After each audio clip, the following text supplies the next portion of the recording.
we know that Paul spent a lot of his life travelling. He had his 3 major missionary journeys, his final journey to Rome, and also all of those, some of those things that we just read there in 2 Corinthians 11, some of those things that are not recorded that he endured, such as being a night and a day in the deep, 24 hours floating around in the Mediterranean Sea. What we want to do now is get a little bit more insight into some of those things that he experienced. And we're just going to take his second missionary journey as a little bit of a picture as to what he endured. If we have a look at, well, first of all, we'll just go back. Okay. No, going the wrong way. There we go, look at that. Let's have a look at, first, before we get there, let's just remember that Paul, when he was travelling through the areas of Turkey, he had to endure quite a lot of things. He had to go up through the so-called Cilician Gates, which is the what's called the Gulick Pass today, and he also this, as we saw last time, was extremely cold. It's about the same height as Mount Victoria. In his second missionary journey, let's just turn back to those words in.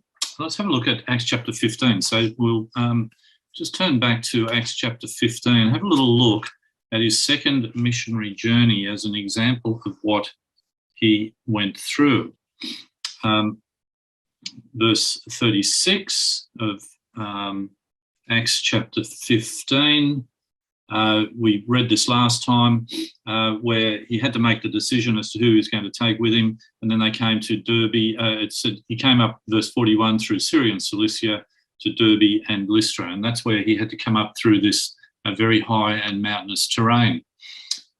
Here we see on the screen there now a network of the Roman roads that were built during the time, or up to and also after the time of Paul.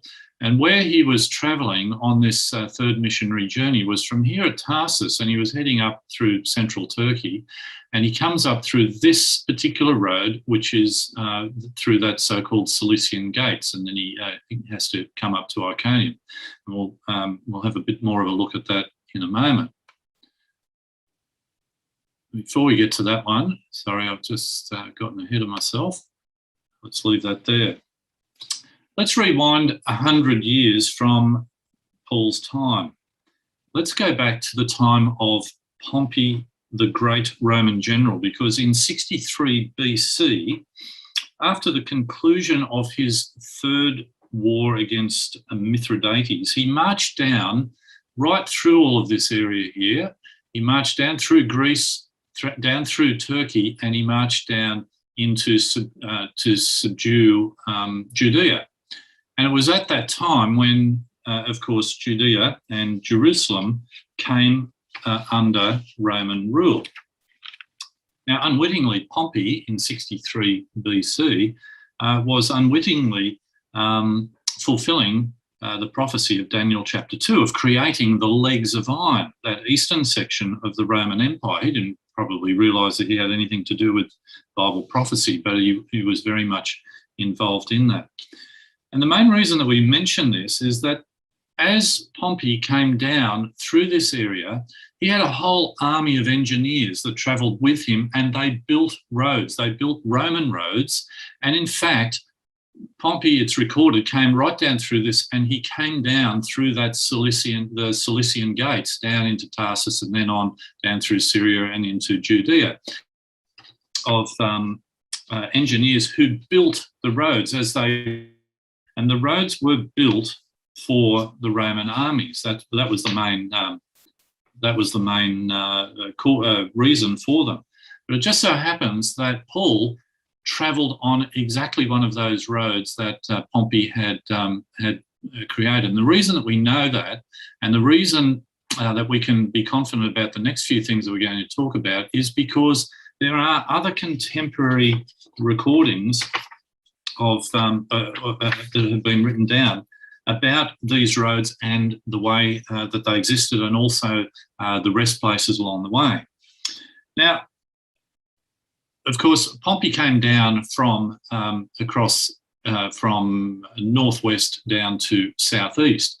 Paul, in his missionary journey overland, was travelling in the opposite direction, but he goes on that same road in this region. Now, first question we ask ourselves, how was he going to travel on these roads? Was he going to go by horse?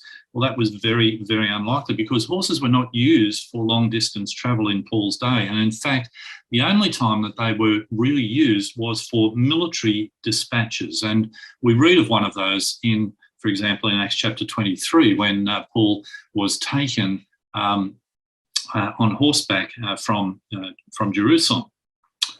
What about a donkey? Would have Paul used a donkey? Well, a donkey certainly would have lightened his load somewhat, but it would not have increased his speed. The other problem with if Paul did have a donkey, and there's no record that he did, but if he did, it's highly likely that Roman soldiers would have requisitioned his donkey at a moment's notice with no payment or no recourse to obtain it back again. And this was something that is recorded in the contemporary literature quite often. There was a Greek philosopher whose name I should get Steph to, no, I won't get Steph to pronounce this one, Epictetus, who in some of his writings, he advised donkey owners, if you come across Roman soldiers, just give your donkey up straight away. Give them what they require, because they're going to take it anyway. And that was the message that he had. So as Paul travelled up here, he was travelling by foot. Okay, it's very unlikely that he had any beasts of burden to help or anything to ride on, and he was travelling by foot. Let's turn to now a famous document that helps us very much to understand exactly what Paul would have gone through. And the reason that we look at this one, this is still available to be purchased, as you can see. It was written by what is called the Bordeaux Pilgrim. That is Bordeaux in France, as you might be familiar. And in the year of 333 AD, so of course that's during the reign of Constantine the Great, this particular gentleman, whose name we don't really know, we just know of him as the Bordeaux Pilgrim, so he's a little bit after Paul's time, but remembering that during the Pax Romana, travelling conditions didn't change very much at all, in fact hardly at all. So we can be confident the travelling conditions that were existent during this time in 333 AD were almost identical to what they were in the Apostle Paul's time. Now, this Bordeaux Pilgrim has left a very, very detailed account, a unique record of his trip, that he travels on the exact same road that the Apostle Paul did.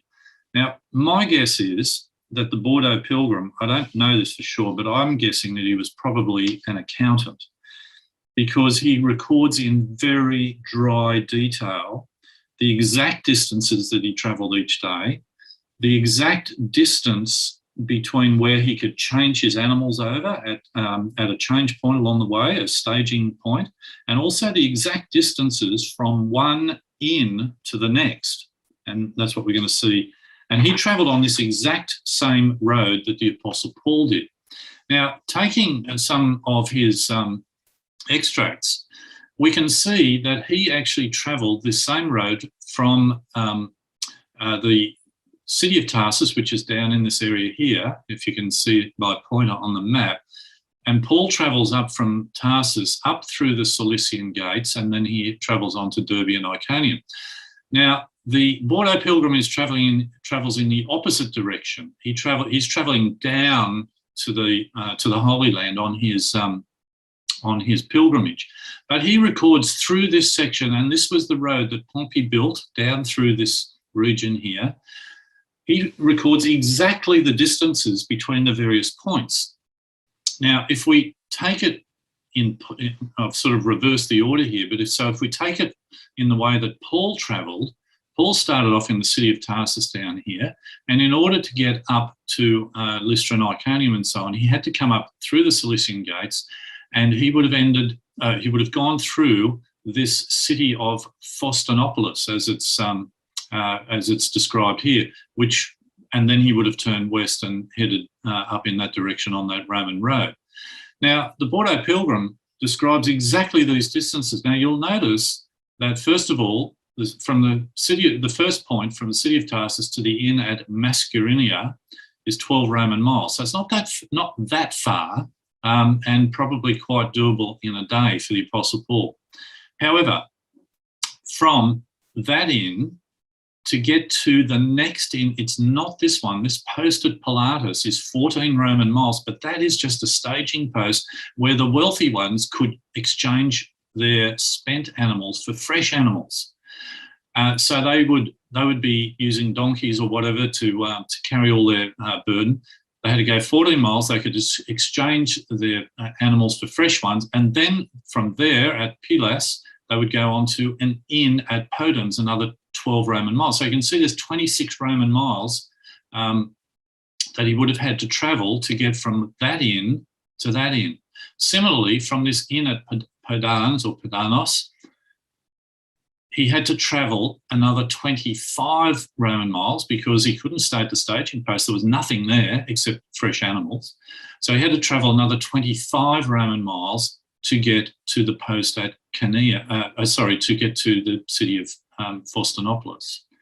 So we can see in this section, in this very, very mountainous section that the Apostle Paul had to travel, he was having to travel on average about 25 or 26 Roman miles. Now, that, as we described last time, would have been about 45,000 steps if you're on flat terrain, but where he travelled was anything except flat terrain, and he was travelling up through the area, through a height similar to Victoria Pass. So you can see the coastal lowlands down here. He's coming up through the mountains, and then he's going up onto the high Cappadocian plain, which is also about 3,000 feet above sea level up there as well. Now, also, you might think, well, Mount Victoria, yeah, it's sort of cold, but and it does get snow there in the winter, but this particular area, if you imagine it's at the same latitude that Melbourne is to the south of the equator, this is that latitude to the north. So push Mount Victoria into a much colder environment, and that's what Paul was travelling over. So it was a pretty tall ask, a pretty tall order. Now, when we read that account that we just did in 2 Corinthians chapter 11, it does sound a little bit sanitized. If you want to come back to 2 Corinthians chapter 11, it sounds a little bit sanitized in the King James Version. I'm just going to read that, just verse 27 for you from the ESV, which I think just makes it a little bit more real for us, for want of a better term. In the ESV, verse 27 says, "In toil and hardship, through many a sleepless night, in hunger and thirst, often without food, in cold and exposure." And that's what the Apostle Paul was doing day in and day out.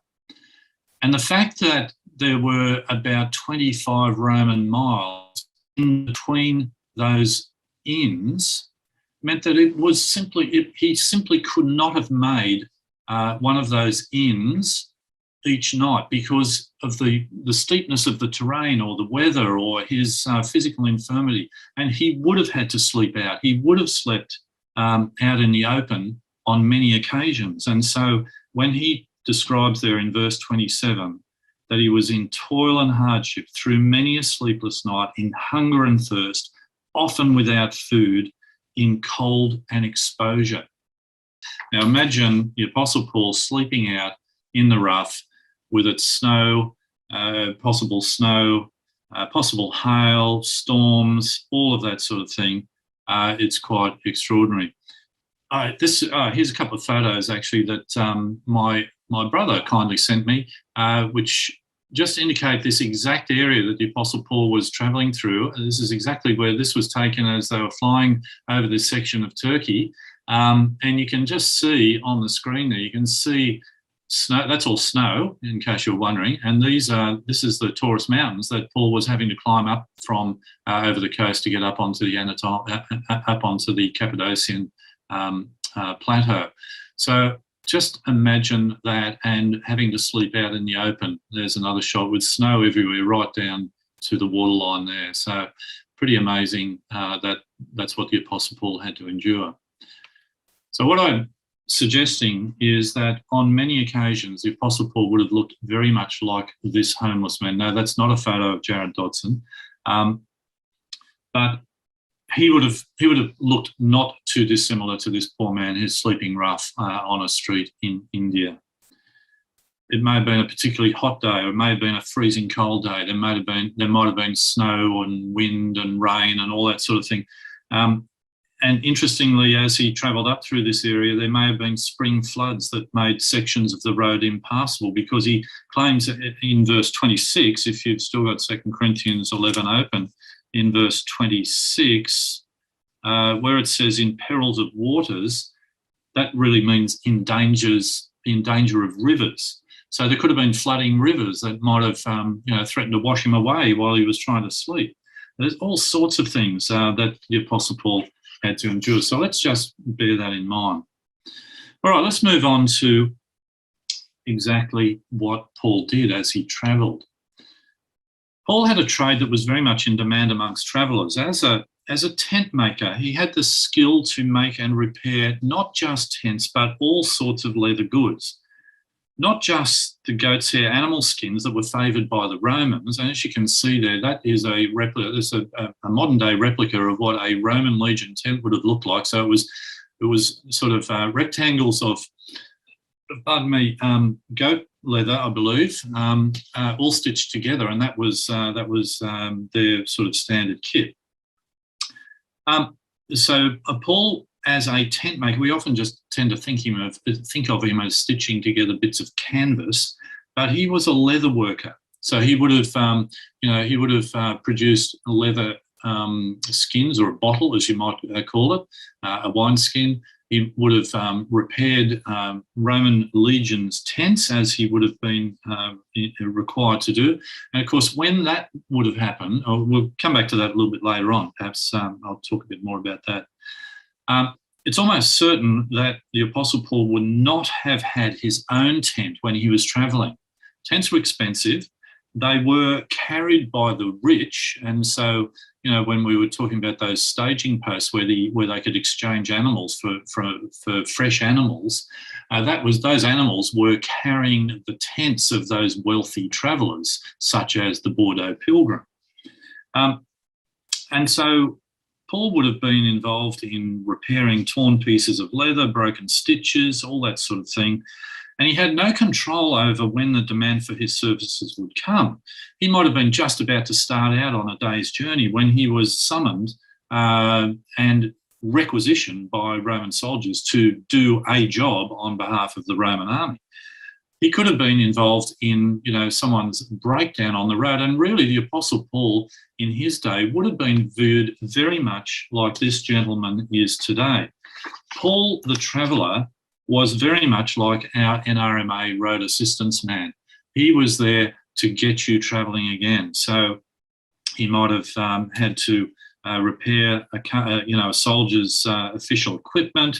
He might have had to make repairs on things like saddles, and there's all sorts of things that he might have been required to do. Of course, leather sandals and anything of leather work, straps that would have, or harness for carriages on animals, all sorts of things. You think of a piece of leather, and Paul would have been responsible for having to do that. So he had a very transportable,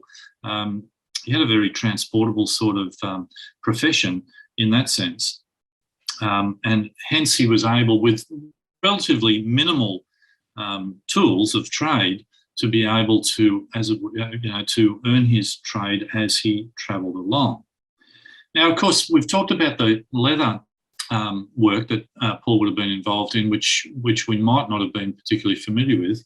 But the type of tent that Paul would have been most familiar with as a tent maker would have been the tents and the cloth for which Cilicia was famed, which is where Paul came from Tarsus, which was in Cilicia.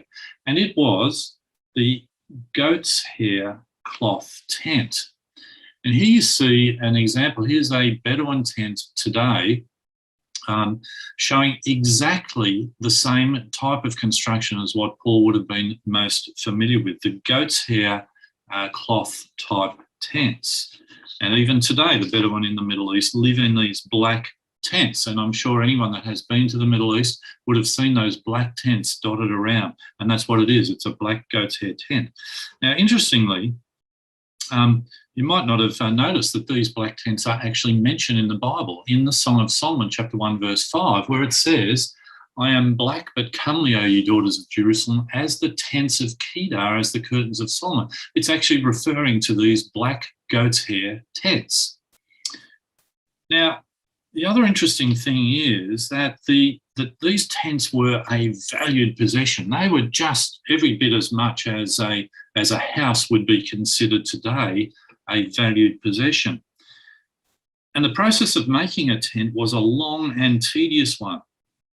Tents were the equivalent of your own home. You didn't just go down to the local Paddy Palin store or Kathmandu shop and buy yourself a ready-made tent. They were made by a family usually, and they were continually repaired and updated, and they were expanded when a child was married. So instead of, when a son or daughter was getting married, they would most often not produce their own new tent. They would add another tent, or almost like a granny flat, onto the side of the existing family home tent.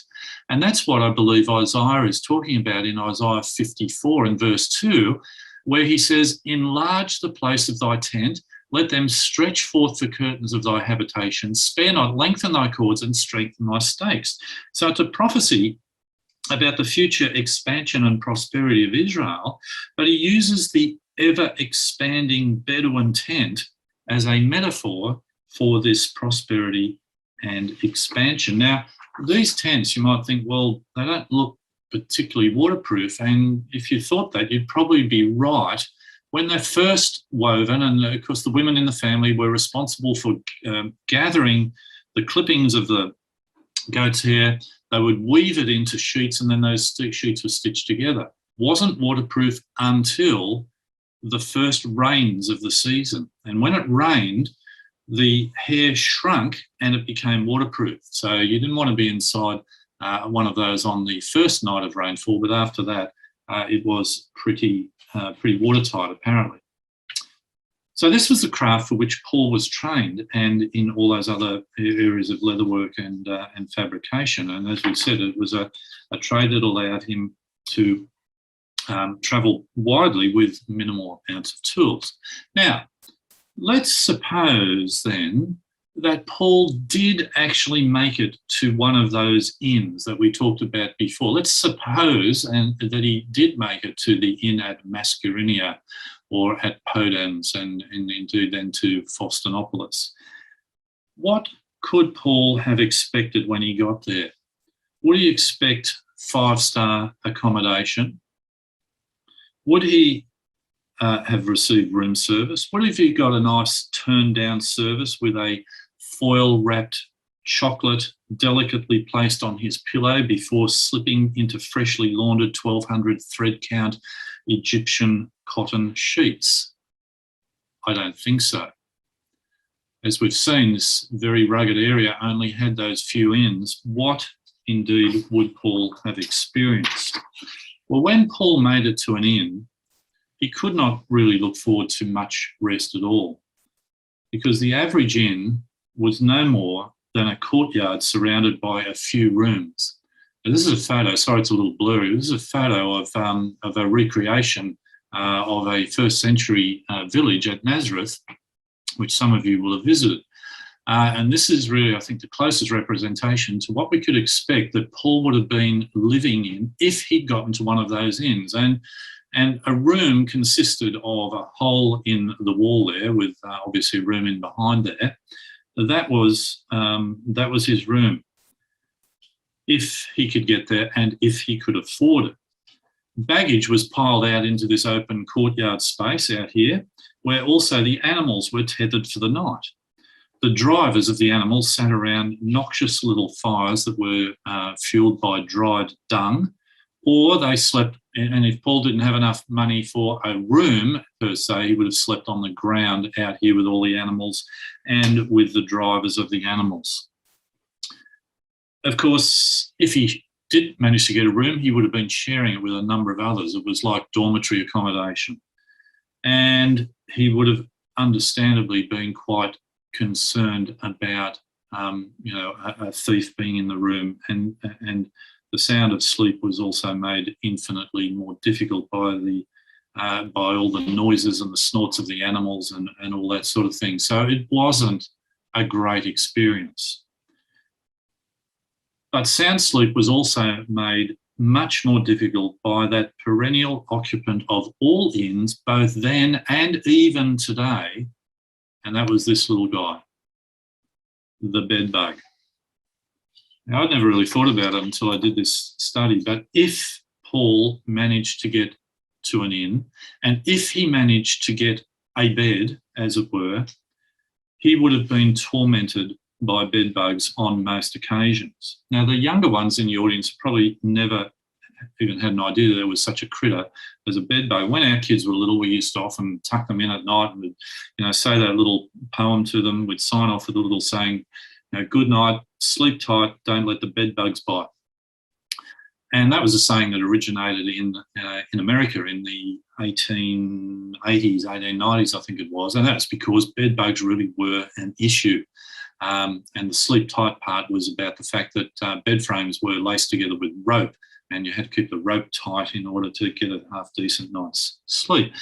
But the bedbugs have been in the literature from ancient times right back to Egypt. And the reason that we can be confident that the Apostle Paul suffered from this is because there are contemporaneous writings. And in fact, there's this really interesting apocryphal book, which is called the Acts of John. It's speaking about John, and that we know from the New Testament. It's an apocryphal book. It's not true. It's not part of the canon of Scripture. But in that book, it actually talks about that John was supposedly travelling between Laodicea and Ephesus. And when they got to the inn for the night, he was so troubled by the bed bugs that were coming out of the bed that he miraculously commanded the bed bugs to go and stand over in the corner, basically. He had a good night's sleep. And then in the morning, he says to the bed bugs, since you've behaved yourselves and listened to my correction, you may now go back to your own place. And all the bed bugs scurry back, go up into the joints of the bed. And so it is. Now, of course, that's a fantasy story, but it has its grounding in reality. So this is the sort of thing that, in fact, that Paul would have endured if he'd gotten to one of those inns. That might be quite horrific, and probably the younger ones have never considered. Bedbugs are still around. In fact, bedbugs have increased in popularity is probably the wrong way of expressing it. But with the advent of backpacker travel and so on, the worldwide population of bedbugs has increased significantly. Here's a little tip for you if you are ever allowed to travel again. And if you're staying in slightly seedy accommodation, bedbugs can't crawl up smooth surfaces. So place your luggage on top of a table or similar with smooth legs. And if you've got dirty washing that you haven't had a chance to wash, put it in a Ziploc bag and close it up. Hopefully not for many days, but that way the bedbugs can't get in there. So anyway, that was one of the hazards that the Apostle Paul had to endure, and we know that because of the contemporaneous writings. Well, of course, there are other hazards. Of course, he doesn't mention bed bugs in 2 Corinthians 11, but there are other hazards that he does, perils of robbers. Now, Paul would have been at risk of these robbers all the time. And even though during the Pax Romana it was a relatively safe time for travel, nevertheless, the risk of robbery was still very significant. And here's, time's getting away, we don't need to dwell on this, but there are a number of contemporaneous writers who who describe how that robbery was a very, very real risk. So can you imagine Paul getting to one of those inns, trying to sleep, worried about robbers? And this is one of the reasons why, there were obviously spiritual reasons as well and other practical reasons, but one of the reasons why he almost always travelled with a companion, because you needed a companion to help keep you safe and to keep your goods safe. Now, another risk that the Apostle Paul would have had to deal with was wild animals when he was out travelling. And again, we look to a contemporaneous writing, and this Greek writer by the name of Apuleius, he wrote a number of things, and he wrote this particular story, or this particular book called The Golden Ass. Now, it was a sort of a play or a novel, I suppose you would say, but it had its basis in fact. And Apuleius specifically refers, or he came from this area, he came from Corinth, and it specifically tells that he went to the area between Berea and Thessalonica to collect wild animals for the gladiatorial show in Corinth.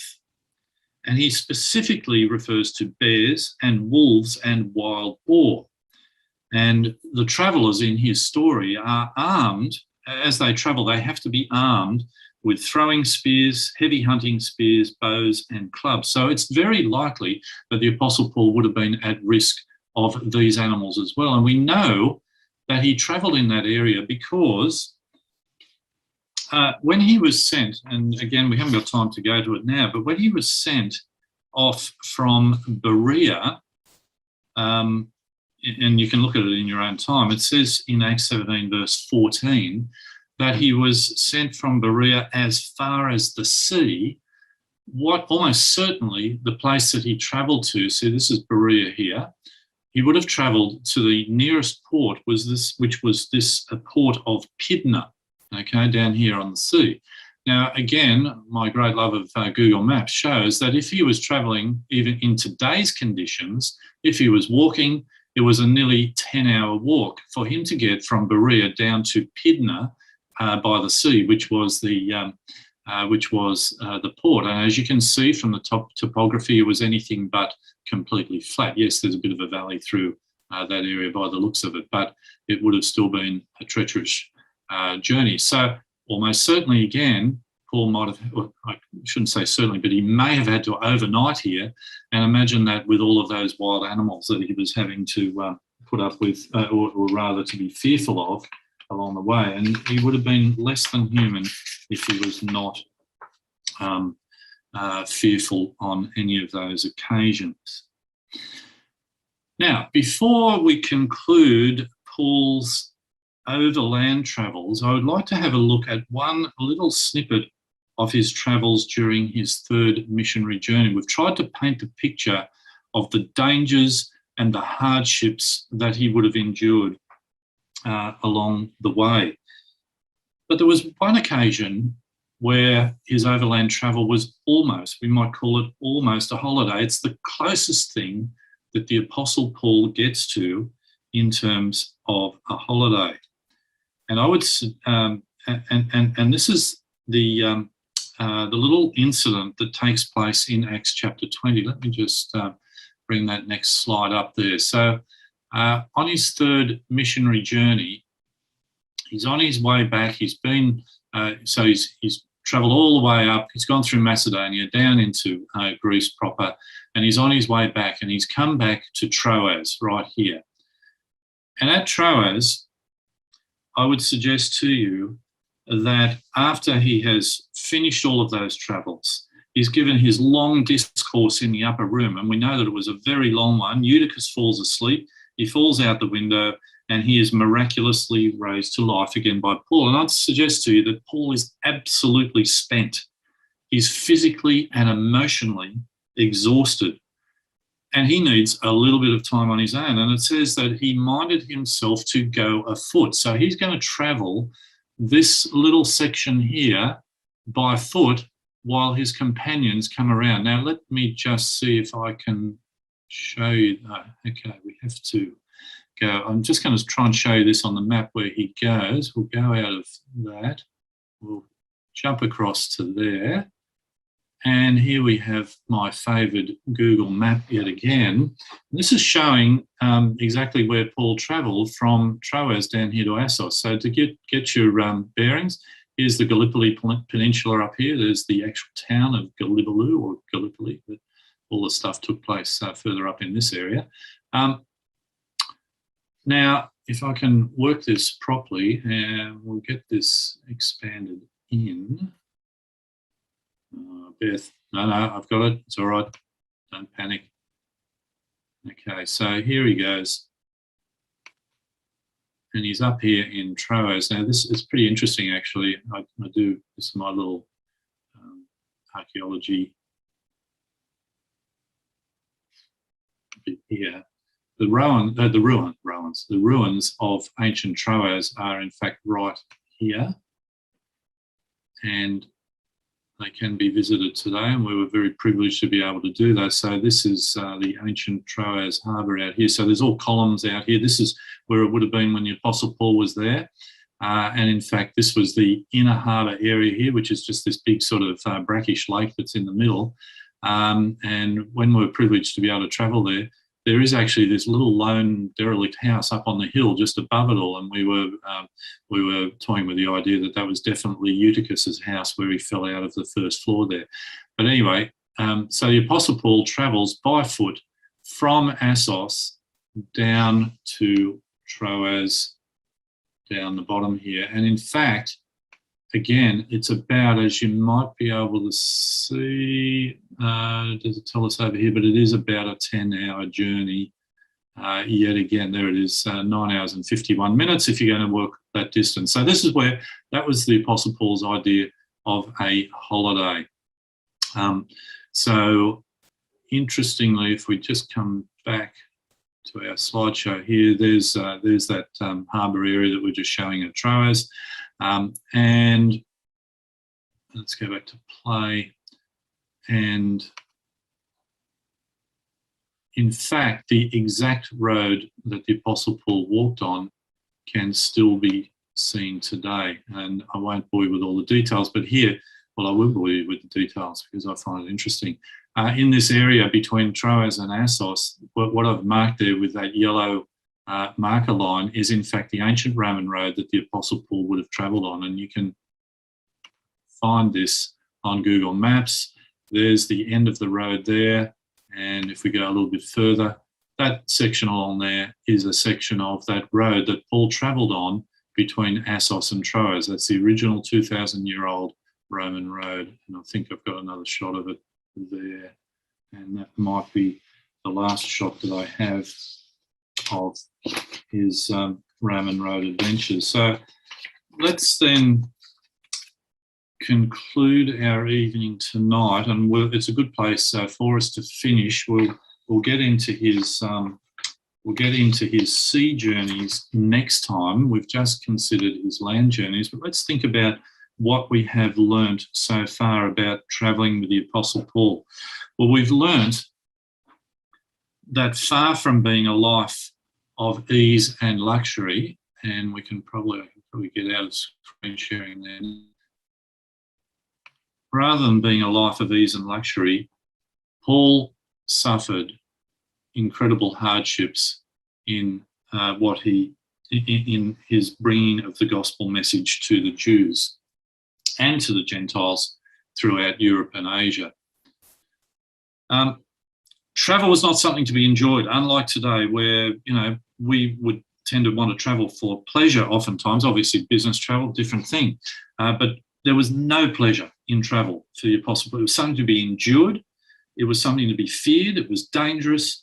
It was uncomfortable on both land and sea, and we're going to see it next time. So if you get a bit seasick, I suggest you take some Quell tablets or something before we start on the Apostle Paul's ocean journeys next time. We've also noted that Paul would have had to earn his way. He didn't rely on the welfare of the ecclesias, even though he was accused of sponging from the Corinthians, as we saw last time.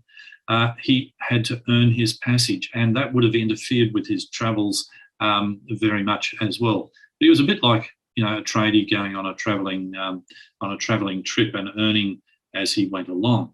He would have had to sleep rough on many occasions. As we saw, he simply couldn't, because the Bordeaux Pilgrim has told us that it's 25 Roman miles between all of those inns, and he didn't have an animal to exchange halfway through. So if he was going to get under cover for a night's sleep, he had to travel 25 Roman miles. He had to do his 45,000 steps, and he simply would not have been able to do that every day. So he would have slept rough on a number of occasions. He was at risk of extreme weather conditions. He was at the risk of being robbed or mugged. And wild animals, as we saw, that were prevalent in that area, in all of those areas that he travelled in. He also travelled with the so-called thorn in the flesh. We don't know exactly what that is. It's often been suggested that it was malaria. Chatting Brother Gary Steele, he would suggest that it was possibly post-traumatic stress disorder that he also had, and that's really quite a possibility. There's all sorts of things that the Apostle Paul may have suffered from, but he wouldn't have been able to make it undercover on many, many occasions. And when he did make the comparative comfort, and that's a very much emphasised, comparative comfort in the end, today we would turn away in disgust at what he would have had to pay good money for to stay in. And finally, he used his travel experiences, and we haven't really explored that very much tonight, but we hope to next time. We're going to see in his writings the way that his travel experiences shaped his character and shaped his spiritual outlook, and we hope to share that with you next time. So we're going to travel on the sea with the Apostle Paul next time, and then we're going to wrap it up by seeing how in his writings his various travel adventures affected his teaching, his preaching, the phrases that he used, and all those sorts of things. So I think we'll leave it at that.